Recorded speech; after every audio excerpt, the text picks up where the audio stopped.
Hello, Leonardo Cornejo here, and well, I'm wearing this cloak with a hood, which kind of fits the theme of today because I'm talking about The Witcher, and it looks a bit like a medieval peasant, so I'm going to use it today. It's something I bought recently, and I thought it looks cool for this video because I'm going to talk about The Witcher. More specifically about how we can tell. Anita Sarkeesian lied to you in her feminist frequency video where he spoke of The Witcher based on. She based her entire argument in a few promotional posters of Geralt in battle and a few videos recorded by other people about Geralt fighting.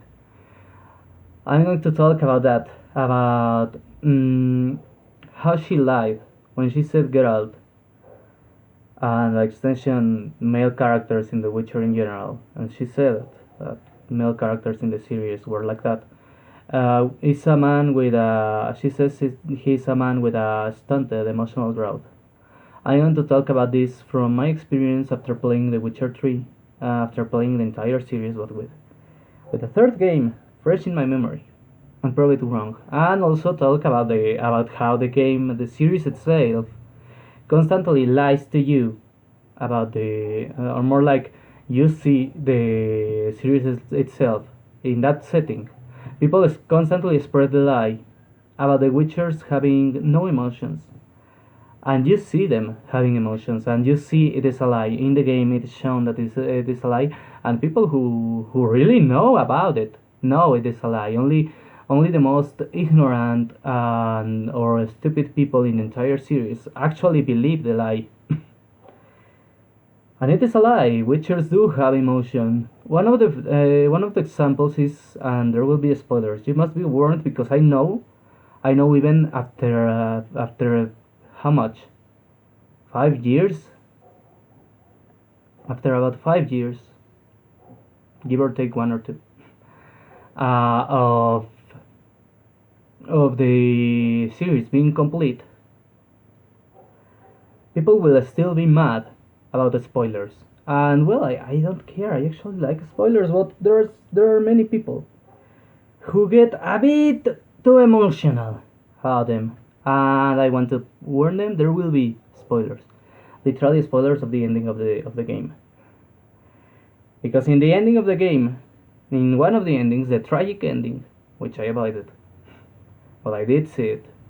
I avoided it. I didn't get it in my gameplay, but I did see it just out of curiosity. You see Geralt crying. You see him crying after Ciri dies, and he loses both Vesemir, his father figure, and Ciri, who is well, basically his daughter, adopted daughter, and he's crying because he realized he lost his family to this battle someone else forced them all into.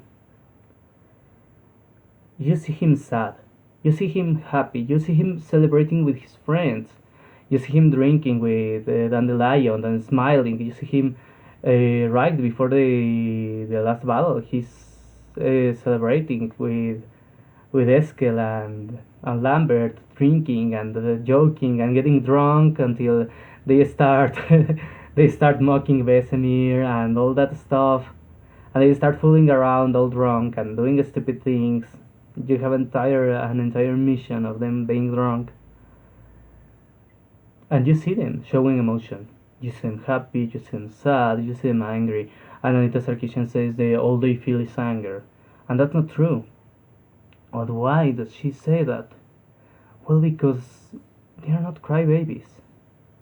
Geralt, Geralt won't fall and cry right after a battle or in the middle of a battle. And that's the kind of men feminists want because they can control that kind of men. Because they can emotionally affect them. Men who have control over their emotion are less useful to feminists. And that's what bothers her about Geralt, because Geralt is a role model for all men, in my opinion. Because he has plenty of control over his feelings. He is capable of expressing them and of holding them back when it is necessary, and wait for when the time comes to release them. He's the kind of man who is emotionally stable. He's not emotionally stunted. He's emotionally stable. And he knows when to cry, when to smile, when to be angry, when to show no emotion to make sure no one gets hurt by an act of impulse from him. He's not emotionally impulsive. That's the kind of man we should aspire to be. He's not entirely cold hearted, unemotional, and stoic. He is in control of his emotions. He feels them and he knows how to use them. He knows how to handle them. He doesn't lose control. He doesn't start crying out of nowhere. The only times he cries is when there is no longer a battle to fight, and he can just let go of those emotions, let them flow after dealing with all the problems. After the dust settles, he can finally cry, show some emotion, and do it in private to make sure no one tries to exploit it. Because that is another thing you need to learn. It is not that people cry alone because they got no one to cry with, they got no one to go. No, most people who cry alone do so because they know there are people out there who will try to exploit them if they see them crying, and they don't have many people to trust. Or sometimes you really don't have someone to go to immediately when you are feeling like that and you get the time to release it. All you can do is sit and cry alone because sometimes your best friend is somewhere else at his job while you are alone. And at that moment, that's the moment when you are done with all your responsibilities. And you can force yourself upon your friend. He's working and you are just done with your job. So you will sit and cry alone. And then when he's done with his work, you probably go to him and talk about how you feel about it. And he will try to help you. That's a healthy life. That's a healthy relationship. And you see it also when they are mourning Vesemir. They have this funeral, rushed funeral. They don't have the time to cry because they are literally, because if they stop to cry, well, a bunch of psychopathic interdimensional elves are going to destroy the world. The Wild Hunt is going after them. They don't have the time to sit down and cry. They need to come up with a plan and lay low for a while. And they just talk. They talk about what's going on, about what to do, and about how they feel about Bessemer. They do talk about how they feel about it. They do talk about their emotions, but they won't drop to cry. They talk about how bad it is, how the situation is working. But they don't have the time to cry, they don't have the privacy to do it. Because it is not a safe moment to cry, and humans need to find the right moment for everything. There is a moment and a place for everything. And sometimes, when there is battle, when the world is not safe, well, the time and place is not after battle. And there is this funeral and everything, because they do feel sad about it, because they do care, because he was the father figure for all those Witchers in Kaer Morhen. And they try to move on and finish what they started, even out of the respect of Vesemir. They say, if we give up here, if we accept defeat now, his sacrifice will be in vain. There will be no point for his sacrifice. And this is where it is important to notice. The world of the Witcher is one full of rumors and lies, and you are constantly lied to regarding Witcher emotions. You are told they are heartless killing machines made to fight monsters whose mutations are make them unable to feel. And you see it's a lie. During the entire series, you see even how each one of them has different emotional expressions. Vesemir is probably one of the happiest ones in regards to how he acts. He shows this fatherly attitude to everyone, and he tries to keep them motivated, even though his method is a bit of the tough love kind, which which Lambert resents a lot, and everyone remembers with some sort of discomfort. He tries to be a good father figure for all the Witchers in Kaer Morhen, and they do recognize it. They do recognize it, even much to the discomfort of Lambert, who is extremely irate man, and that's important because he is another another one who shows his emotions. He's constantly angry. He's constantly emotional in general. He's the opposite of Geralt in that regard. He has very limited self-control of his emotions, especially when drunk. He's the most expressive of them. He's easily angered by things. He's extremely vindictive. There is an entire quest of him being angry throughout the quest and trying to seek revenge. He's often mocking and insulting everyone. He's often provoking conflict. He's a very annoying douchebag. But well, he's that annoying brother in that family, that basically family built of people with no blood connection. He is the annoying brother. He is the least mature to some extent, and he is the one who is most resentful of the Semir's treatment, which is a standard for Witchers, and he is actually nicer than other instructors. There is Eskel, who overall is tired of being a Witcher and constantly speaks in a melancholic manner and mentions he's tired of everything. He's also showing his emotions. And we are talking about negative emotions because well, you are living in a tough time and you get to be happy, but when you are living in a time of war, you will have these emotions that you need to express them so you can be happy later on. The happiest are Geralt and Vesemir, who are trying to live to the fullest and try to get over with and move on with the cards they were dealt. But both Lambert and Eskel are tired of being Witchers. It's constantly mentioned in the third game. They are tired of being Witchers, and Lambert channels that fatigue in being angry, and Eskel expresses sadness. He's extremely melancholic. He's a lot more serious than Geralt, and Geralt is the most balanced. He's, as I said, one of the happiest of the three disciples of Vesemir. We see he's the happiest because he's more motivated to move on. Eskel doesn't have much of a reason. He just goes with the flow, and Lambert is only there because of the money. They all just live like that because that's the life they had. But every single one of them wants to retire. Even Geralt is tired too, but he doesn't talk much about it. He just wants to finish the mission, save Ciri, and move on with his family and his friends. What little of a family he has, which is no one blood related to him, and still they care about each other.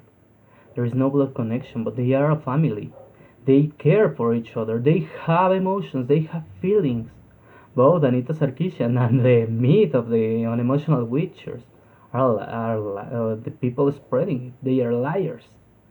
Anita Sarkeesian basically is just as bad as those witch hunters you see in the game who spread the myth of Witchers being heartless and evil mutants who feel nothing but evil feelings. And who actually believe it.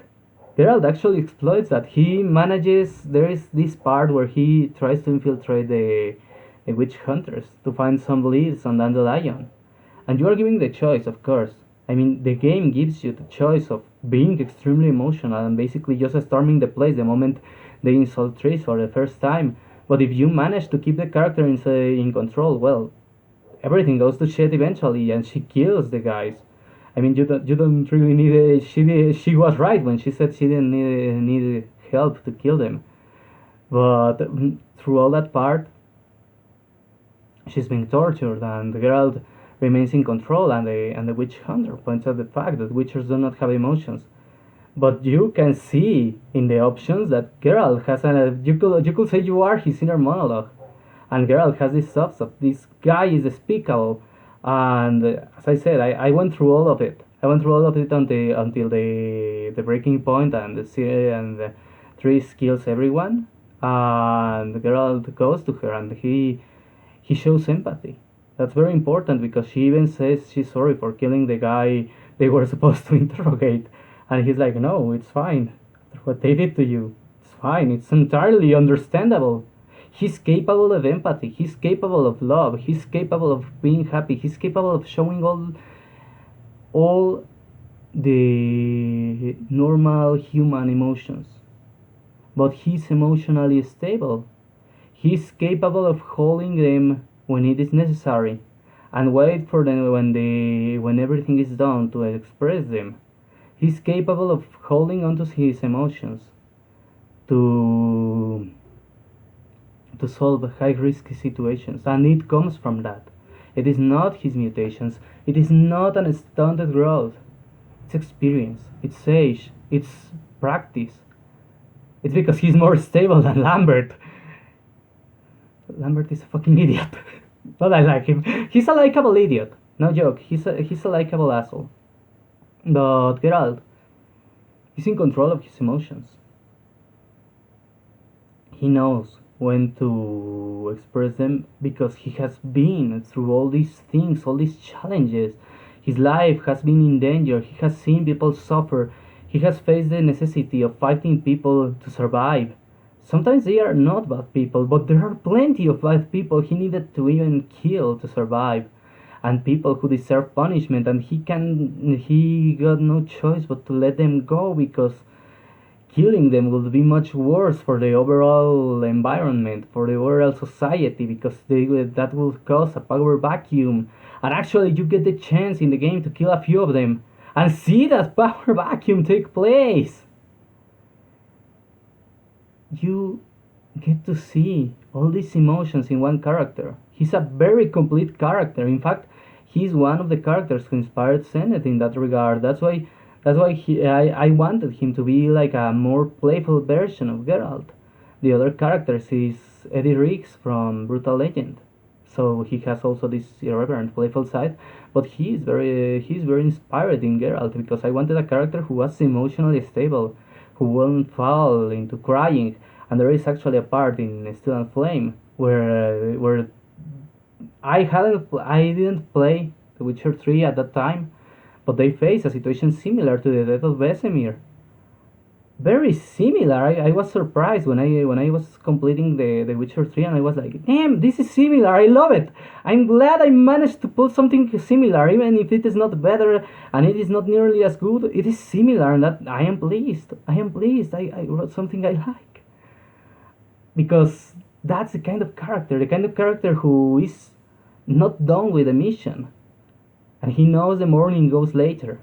He needs to fight the bad guys. In this case, the Wild Hunt. Even though the entire team lost a father figure. That's the kind of character I like to write. That's the kind of character I want to write. I use Geralt even as a role model to myself, and I think he is a healthy role model because he has self-control. When he knows when to throw punches and when to go when to call them back. He knows when to sit and cry and when to go back to the mission completed before crying. He knows when to smile and get drunk with his friends and party and celebrate and go to bed with a harlot or with his girlfriend. Girl does both. And when to insult someone in jest and when to stay serious. Go to a ceremony. Wear that annoying suit he hates. And try to to make sure nobody notices how angry he is. Until someone else points at how annoying the fucking place is. At how everyone there is uncomfortable. And that's when Geralt has a chance to just nod with a smile. He knows when to express his emotions and when to act professionally. He's in control of his emotions because of experience, because he has been through plenty of situations where lack of emotional control can get you killed and will get you killed. And that bothers Anita Sarkeesian. Because a man with such a level of emotional control Is a man you can't manipulate that easily. Is a man you can't trick. Is a man whose emotions you can't control, you can't exploit. That's what bothers her about Geralt. She didn't really play the games. She just watched trailers. She just read a few articles from some games journalist magazine. Geralt is well written, and that bothers her because she notices he's the kind of man you can't manipulate. And he's a man, and the story says it, he's a man who doesn't want to be part of any activism, of any politics, who, just like many of you, only gets involved into politics because politics are causing him trouble. But if there was no real trouble, he would just retire, go with his wife, sit together in a large bathtub, drink some wine, and eat some grapes, with a few slices of very expensive cheese. Relax, and forget about everything. No more monsters, no more political intrigues, no more wars, no more conflicts, no more kings, no more nobles, no more sorceresses, no more Kaer Maren or whatever, no more interdimensional elves. Just a relaxed life in retirement. And that is something activists hate, because activists need conflict to justify their existence. They need to force their politics into you to justify their existence. So Geralt represents everything people like Anita Sarkeesian hates. And everything, curiously enough, several antagonists in The Witcher, including politicians, including crime lords, hate. Because he's the kind of man who wants to be left alone, and if you don't leave him alone, he will remind you why you should. Because he is not a coward who will refuse to fight you if you mess with him. If you frame him for killing a king, he will find out who you are and fight you to death, or at best at least give you a beating. If you mess with his daughter and kidnap her, and then kidnap you, and then kidnap him, torture him, and leave him amnesiac, he will find a way to regain his memories and fight you to death. Because, well, that's the kind of way medieval era was, where you do fight to death. If you kill his father figure, in this case Vesemir, he will go interrupt your party with your friends and beat you to death. He killed one of the generals of the Wild Hunt that way. By the way, I love that part. I love that part because it proves something. You're better off with a bikini armor or no clothing at all, using a magical barrier, than in a fantasy setting, than with heavy armor, full plate, helmet and all, and no magical barrier. Because Geralt cooked the guy's face. Literally cooked it inside his helmet. He used the Igni sign and burned his face, and the guy is still alive at that part, and he literally burned his face inside the armor. He used the helmet to cook his face. He uses the Igni sign on his helmet and then takes it off, and the guy, his face is completely cooked, and then Geralt smashes his head with a mace. It was a very impressive sequence because it proves how useless armor can be in a magical setting when the armor has no magical protection, because he cooked his face inside the helmet. I love that part, and seriously, it is one of the greatest moments in the series because it is a revenge mission. They are channeling that suffering of losing Vesemir into using it for an opportunity to avenge him and defeat one of the generals of the Wild Hunt, who is alone. They found out where he is, and they go avenge Vesemir. And I love that part. I love how Geralt at first resists. Ciri is the one who convinces him. But at first he's like, no, because we got a plan, and the plan is staying low. And she's like, come on, you are mad about Vesemir too. You are in pain too. And that guy deserves to die, and if we kill him now, we will have less worries when the big battle starts. And he's like, you're right, let's go. I like that. I like that too, because that's the way a man should act in those situations. Of course, nowadays we can't go and kill someone just because he killed our father. We should be able to at least challenge him to a death match, but the law says no, because the law isn't precisely the smartest in that regard. But we can certainly go all out on the guy through the law. We can do it. I mean, we can use the law to make sure the guy gets the maximum penalty, and that's the closest equivalent we got in this civilized society to avenge the death of someone, making sure the criminal never commits such a crime again. But well, this is another setting, a dark fantasy medieval setting in a time of wartime where revenge killing is logical. So he acts the way one should in his context. He acts the way a man should in his context, and he is a good father. In fact, during the entire series, you see his interaction with Cyrilla shown as a healthier father and daughter relationship than one Cyrilla had with his actual father, who is a politician, who is a king, an emperor, and sucks as a father. And I think Geralt is a great role model for almost everything. Well, except for how promiscuous he is, I don't think it is healthy to be like that, especially because you are vulnerable to the diseases he's immune to. You will get infected of shit he's immune to. So, you're not a witcher. Don't try it. You're not a witcher. Other than that, he's a great role model. I think even despite that, even including that, you can be a great role model and apply that in a better way. Instead of being promiscuous, make sure to be the perfect partner for the girl you love. He is a great role model in all senses, and that bothers feminists. I think that's why Anita Sarkeesian attacked him. That's why she said he was a male character with a stunted emotional growth, because it is not a stunted emotional growth. He's an emotionally stable man, and that bothers him. Well, that's for today. Have a great day. Steel and Flame, Book 1 of the Guilds of Avlaan series is available on Amazon.